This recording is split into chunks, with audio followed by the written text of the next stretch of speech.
Faire son toit en chaume peut paraître d'un autre âge. Et pourtant, le chaume regagne en popularité en Europe.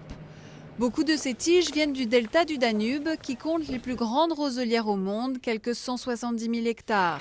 Pour beaucoup d'habitants de cette région pauvre, les roseaux sont un gagne-pain, mais aussi une fierté. La quasi-totalité de la récolte est exportée vers l'Allemagne, les Pays-Bas ou la France. Il faut les trier attentivement pour que les clients soient contents. Si je ne suis pas satisfaite de la qualité, alors eux ne le seront pas non plus. Les roseaux doivent être bien nettoyés, sinon ils ne les acceptent pas. La société d'Octavian Popa est une des deux seules autorisées à récolter les roseaux sur ce site naturel classé au patrimoine mondial de l'UNESCO. La récolte se fait en hiver à la main en compagnie des chevaux et de la musique des tiges caressées par le vent. Mais elle se fait aussi mécaniquement. À l'avant de cette machine, des mâchoires en fer coupent les roseaux. Des hommes saisissent les fagots et les empilent à l'arrière.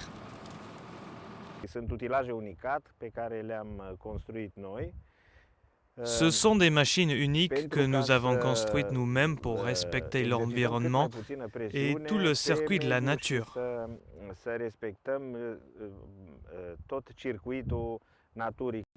En Europe de l'Ouest, les toits de chaume coûtent jusqu'à 150 € le mètre carré, parfois plus du double de ceux en tuiles. Mais leurs vertus isolantes sont incomparables, assurent les chaumiers, et plus écologiques. C'est beaucoup plus respectueux de l'environnement.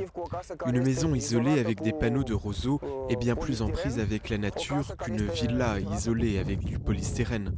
L'air à l'intérieur y est beaucoup plus sain.